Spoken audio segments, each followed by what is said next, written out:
Welcome to Totally Random Talk. We have an awesome show for you today. Tom Fallon, two-time Golden Glove boxing champion, just wrote a book, Fighting Through It. It's on Amazon, the Kindle. A fantastic book about overcoming obstacles in life, finding true love, and boxing life. A fantastic read. I'm going to interview him. We're also going to play Password and a little bit of Urban Myth and a dab of Family Feud. Enjoy.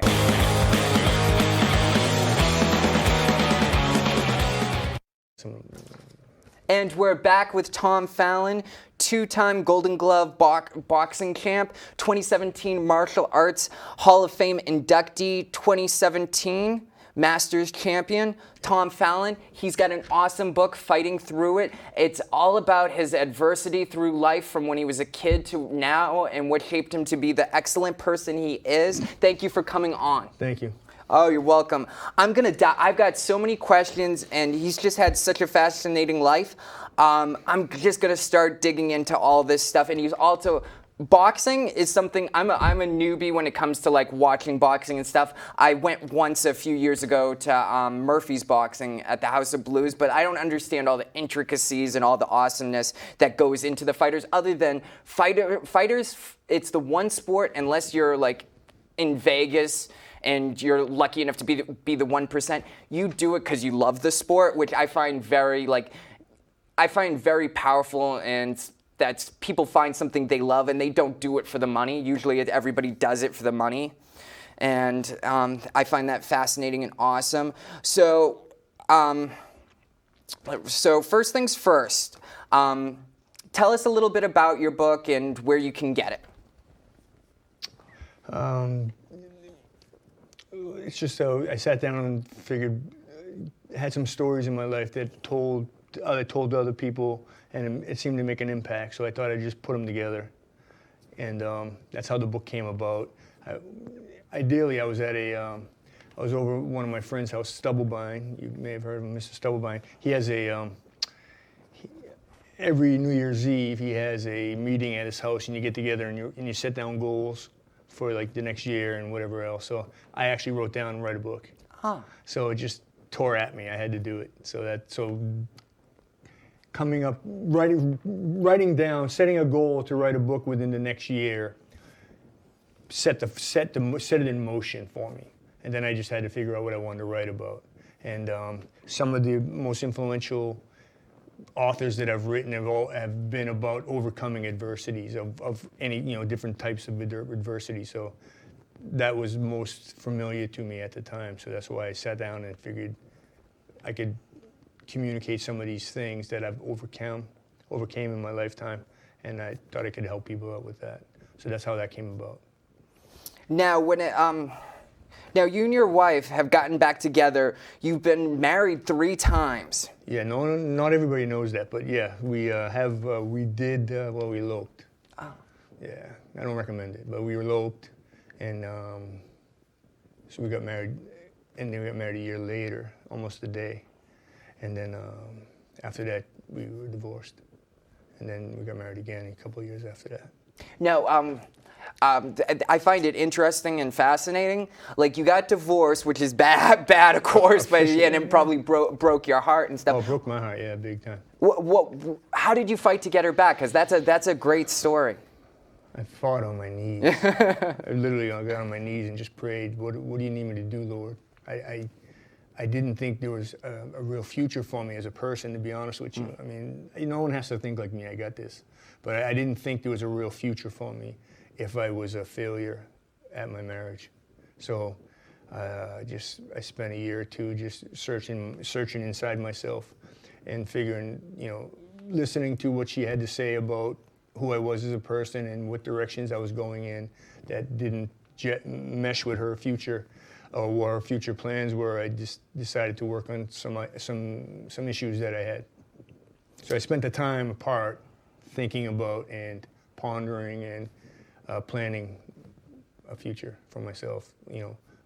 Originally it was with her, but then it was not with her. But it all came back together, which was divine. And now you said back to when you said pray and stuff like that. I read the book, and Yeah. you're both into religion, and you're both into self-help books and finding meaning, purpose, and it's a fascinating and great thing to have in your heart and soul. What's been the biggest thing that's helped you out through the Bible and self-help books?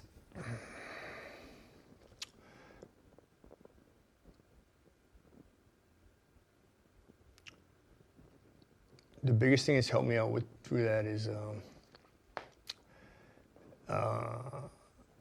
the biggest thing that helped me out with my wife was I understood that Jesus said to me, "Allow me to love her through you," and that was the basis for that premise was getting back to my wife was for me to step back and allow Christ to love her through me, and that was the key to that. But through life, I would just say.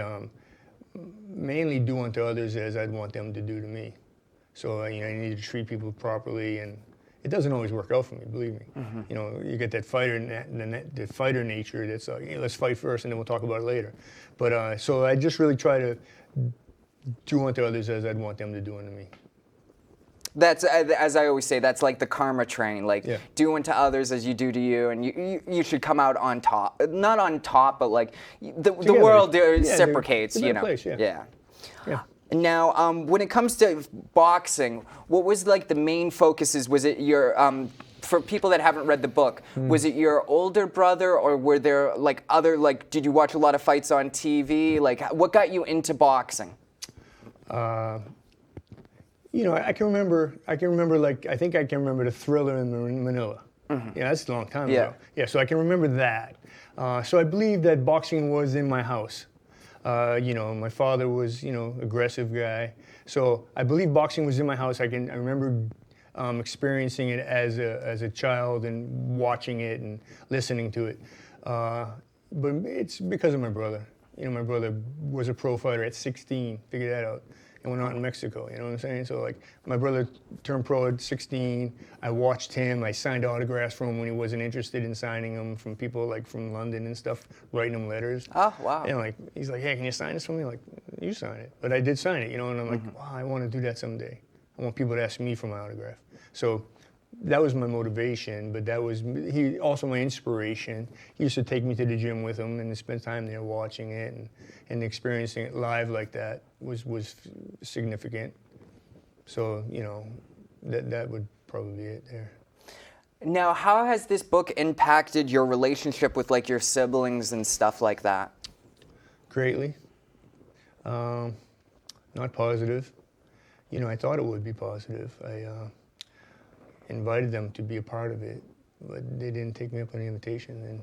And I know one of my sisters read it. That's all I know is from all my brothers and sisters. I think only one of them, I know one read it. She said she didn't mind it. She said it was actually a good job. She said, nice job.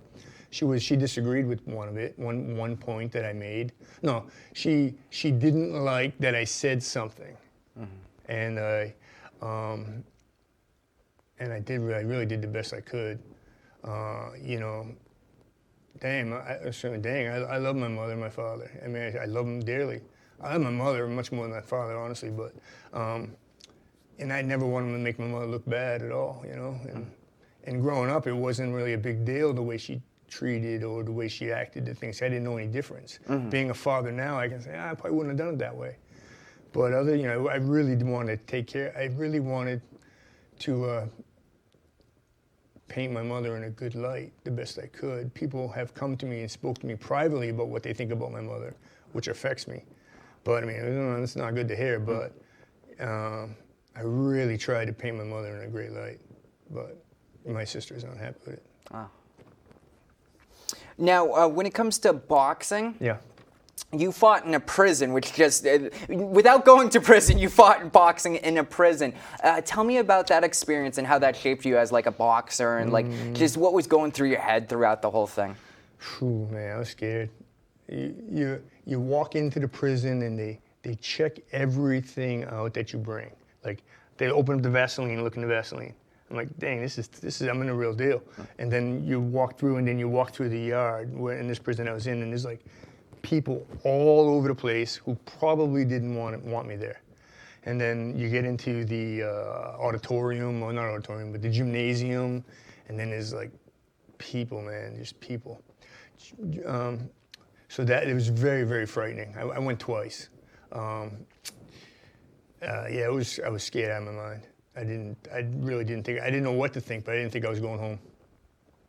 Now, when it comes to actually fighting in there, do you think it helped the boxer? Redo that question. So when it comes to fighting at the prison, do you think it helped the prisoners, or do you think it just kept them being more aggressive? I've always thought it helped the prisoners. It wasn't. It was sparring, so it wasn't like it wasn't a win or lose type of situation. But you know, if a guy quits on you, you kind of beat him. Yeah. Yeah. So I did win both. Oh, but, wow. Yeah. So which was changed my life. It really has. Yeah, no, I definitely think that it gave them something to look forward to.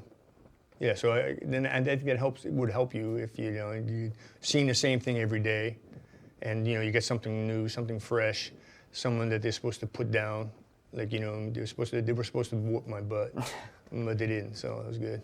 Now, when you won your first, you were shocked when you won your first Golden Gloves championship. What was going through your head, and like when you got to the last match? Like, what was like because that must be an iconic moment in your life. So you must remember it pretty fresh, like those moments. I can tell you a lot about all of it. Going into the last fight? Yeah, going into the last fight and then like the end. I've never been asked that, but I think I probably thought I was going to walk through it pretty easily. Because like my first fight lasted, and it's crazy that I remember this, but you're right. It was a great moment for me.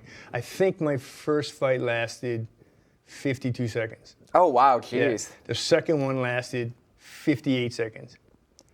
The third one, my trainer wasn't there. My brother was in my corner, and his instructions are different than my trainer. My trainer is establish a distance. My brother is knock him out. Oh. So you go out and you don't box. You go out and try to knock him out.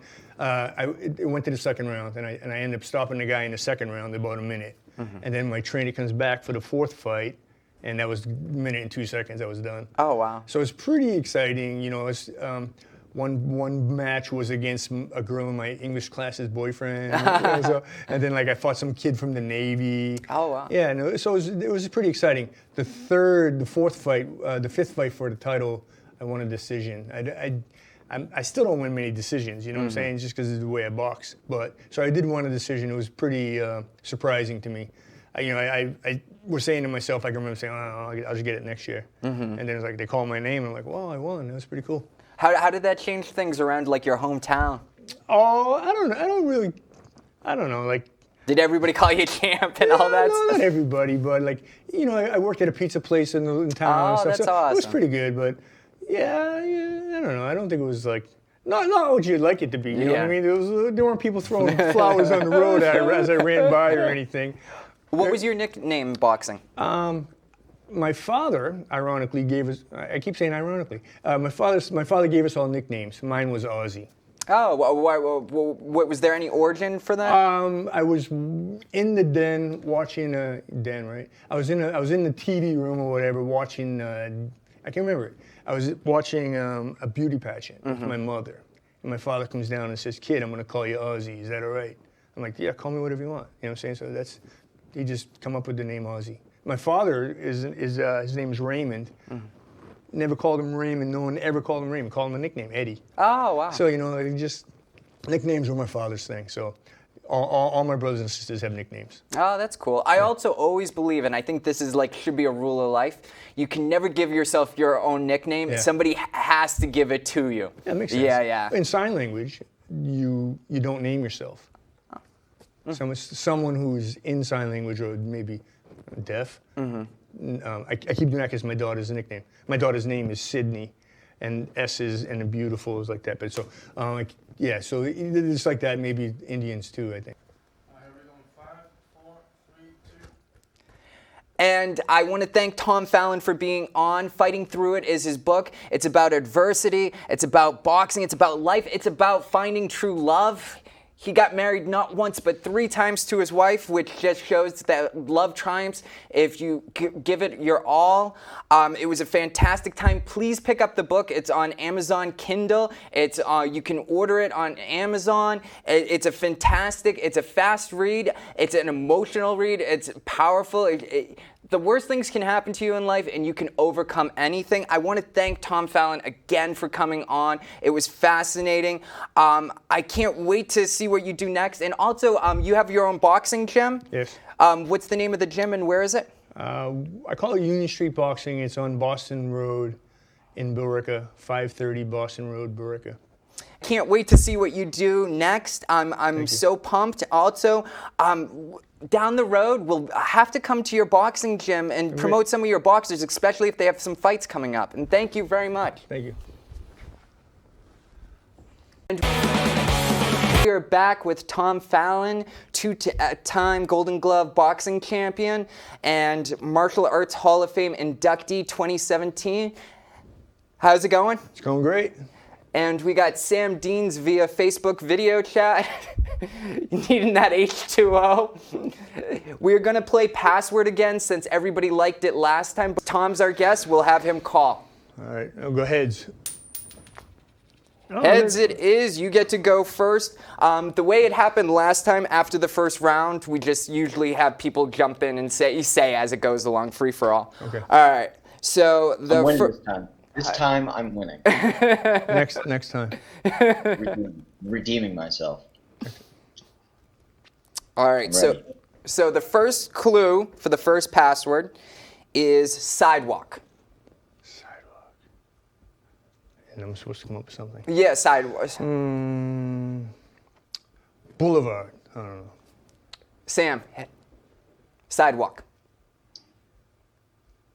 Stop sign. Next. Street. Yes. Thank you. One down. I'm so going to edit this out, me always writing down the point score. All right, next one. Lamp. Brick. Huh? Brick. Lamp? Brick. Okay. Light. Yes. Wow. I'm going to make these harder. Or Sam's Ever not. seen Anchorman? All right, so, okay. So this one's kind of close to the other one, but Give it a shot. cigarette. Anybody, free for all. Lighter. Yep. Jeez. Wow. We did not do this to torture you, Sam. We did not. I'll throw this one. No, don't. All right, so appliance. Dishwasher. Outlet. Food. Microwave.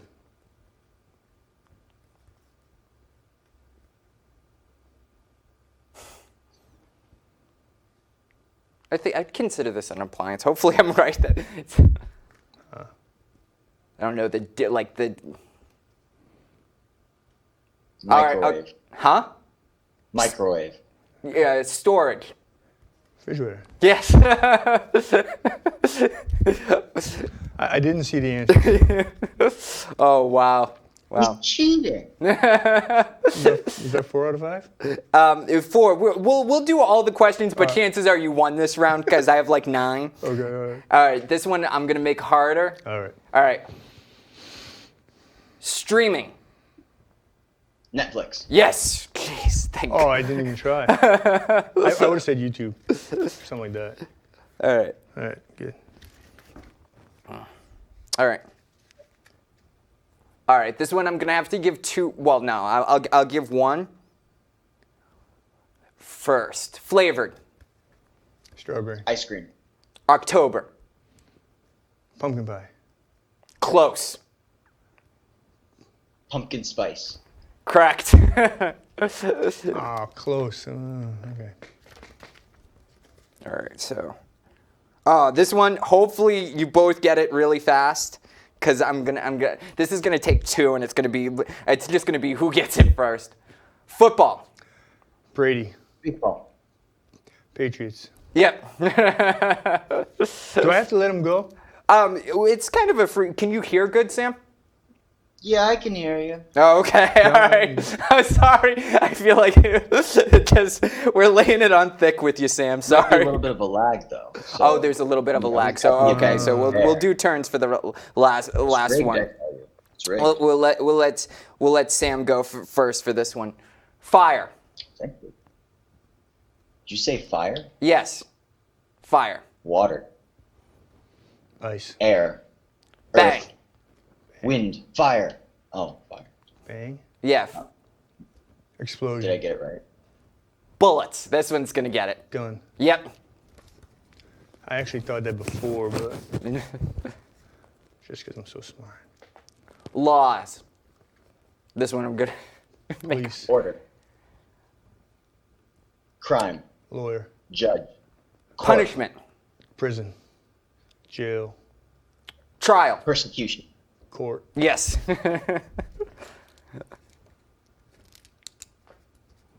And the last one is kind of going to be a hard one for me to even do.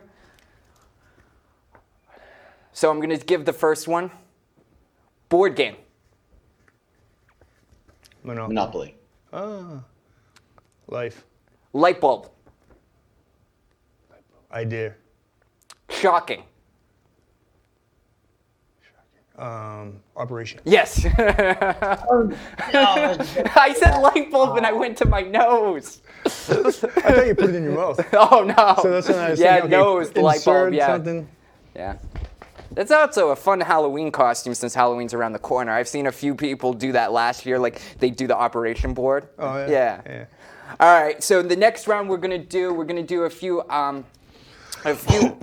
round 2.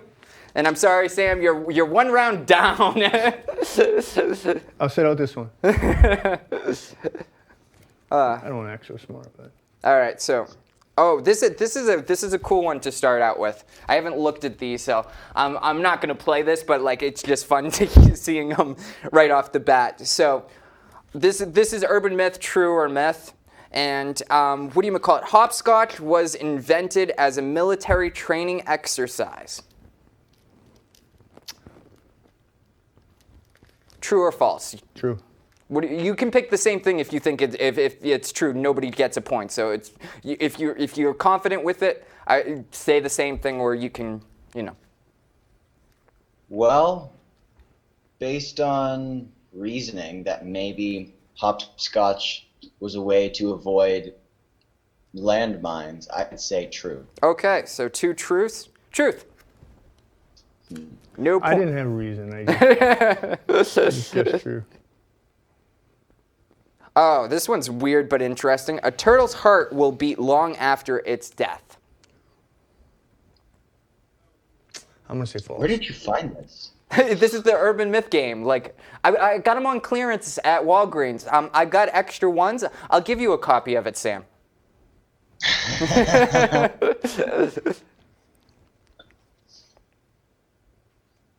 I'd say false. What are you gonna say? I said false. Okay. Truth. Nobody gets a point. How can you be alive if you're dead if your heart's beating? I don't know. Must be a myth, legend. I'll have to research. Yeah, I always say they should have like the QR codes or something to find out like what's behind the thing. Sure. Only 6 people died in the Great Fire of London. I don't even know what the Great Fire of London is, so like my history is really bad. You know what? That's such a peculiar thing that. No, I'm gonna say false. I'm gonna say true. But I lean towards true because of the specificness. So what is your answer, Sam? That's confusing.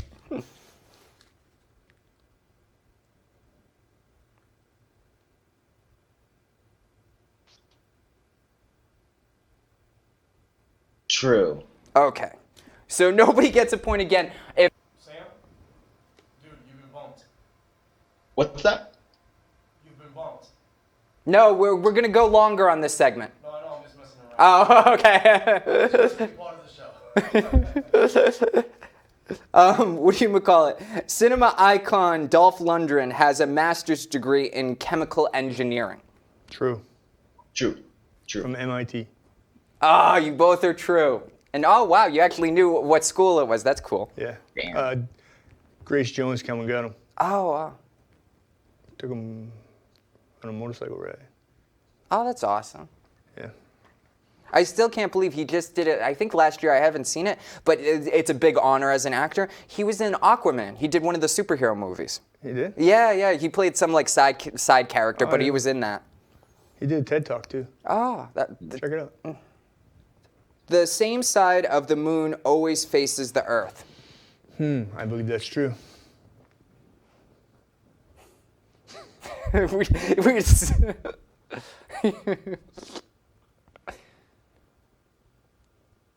True. Truth. True.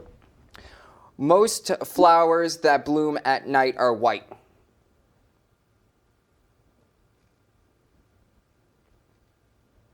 I'm going to go false.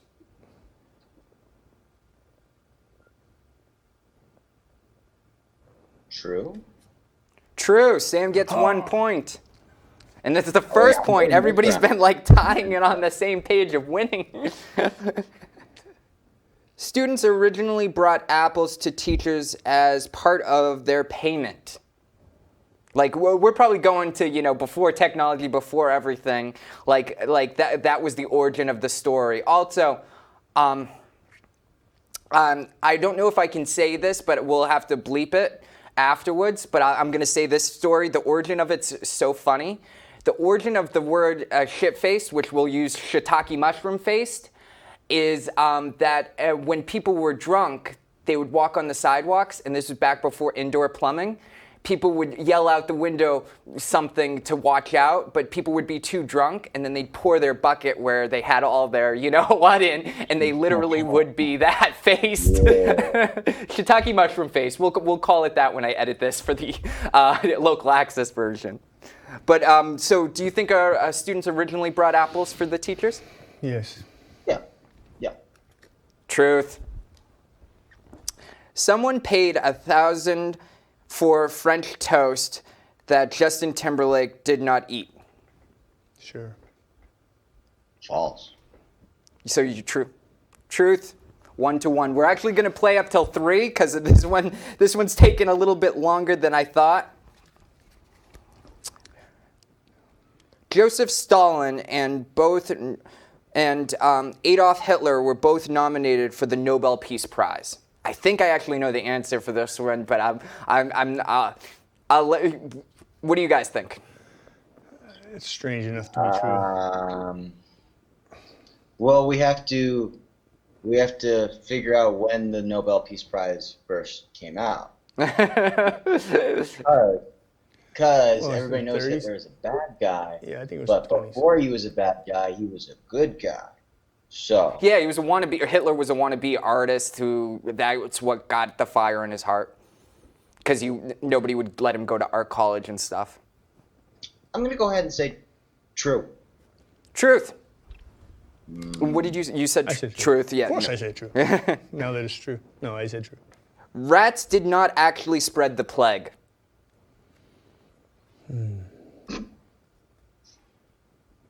What did then? People?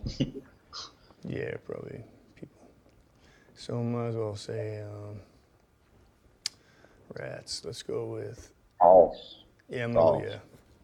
Truth. You said false? Yep. No point. I'm ahead by one. Wait, who spread it then? People? No. I said rats did not actually spread the plague. Did you say? I said true. Oh, you said true. Yeah, I agree I with said that. didn't. It didn't. Yeah. Oh, you said. No. Wait, I no, believe I- they did. So whatever that is. I Whatever did that not. Did not. Oh, truth. Then you got it. You got it. Then did you say truth too? I'm not sure anymore. Oh, okay. We'll have to play it back. So I think you said 2 to 1. false. Yeah, 2 to 1. But I mean, I'm not. Yeah, I'll watch the tape and Yeah. figure it out. So 2 to 1. The alphabet used to have 27 letters. Oh, who's the missing letter? I'm gonna go false. False. Truth. Oh, what was the letter? Do you know? No, they don't give you the backup info. Dang. British zoos once charged a dog or a cat to be used for lion food as a mission. False. Yeah, false. I'm not a part of this, but I'm just gonna say truth because there's a lot of third world countries, and I think a way to make money would be zoos at third world countries, and I would think like maybe they have a lot of dogs and cats running wild in the country. Didn't you say England? Huh? Didn't you say England? British zoos. Yeah, I still don't So think so. truth. You had to bring a cat? Like, well, it was one form of payment. Like, if you, you know, maybe the country had like strays everywhere. Yeah, that's a good point. Yeah. So, NASA researchers led to advances in baby formula. Must be true. Did you say baby farming? Baby formula. Oh. True. Truth. For this round, the next one wins because we only have 2 questions. So, guys, think about being on opposite pages for these questions. What was ahead? A scholar that died almost 1,400 years ago, 1,400 years ago, is the patron saint of the internet. The internet? Yeah. Yeah. True, Sammy.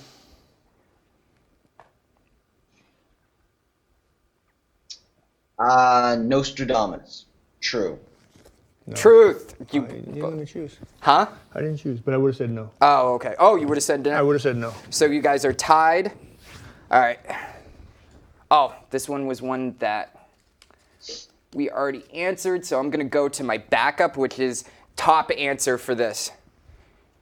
All right. Name something you'd see on a tropical island. This is more of a Family Feud style question, so the top answer wins. And is the winner of this round, because we used all the cards I brought for that. Tropical island. Coconut. Name something you'd see on a tropical island. PG-13, PG-13. Oh, no. I have a trump card. I'm gonna win this. Oh, okay.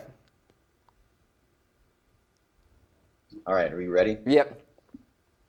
Sand. Sand and beaches. That wins it. Tied round.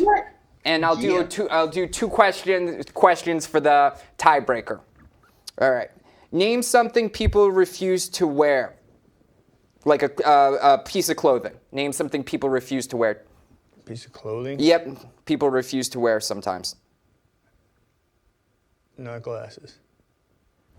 What don't people refuse to wear? But That's the just think of question. what somebody might refuse to wear. I feel like people will wear anything. But what would they refuse to wear? Like maybe they don't think they look good in it or something like that?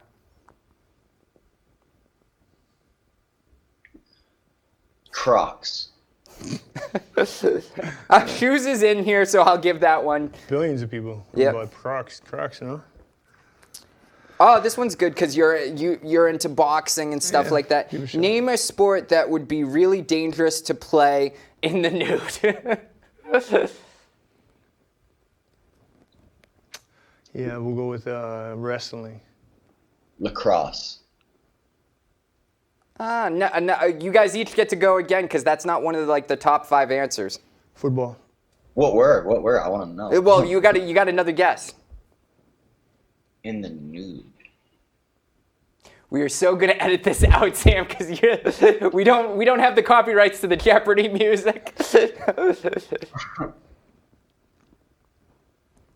Pick a sport, like a common sport, a popular sport. Soccer. Soccer was the third. The top answer was football, and you got that one right. You guys tied on the tiebreaker. I'm going to leave it at that. I want to thank Sam for coming on via Facebook video chat. Also, I'm going to get you a webcam soon because it's going to be awesome to have you in HD for this stuff. Have a good one, Sam. You too. And I want to thank again Tom Fallon for coming on. book fighting through it, about all his adversity. It is a great read. It's a fast read. It's a powerful read. I had to actually turn it down once or twice. Actually, not turn it down, put it down once or twice. A great book, and it was awesome having him on an in-depth interview. A little bit of the interview might have been a little hard to follow, but I didn't want to give every single thing away from the book. So if you missed something or didn't understand something, pick up his book and read it. It is a great read. Thank you. Thanks, Tom. You're welcome. Thank you.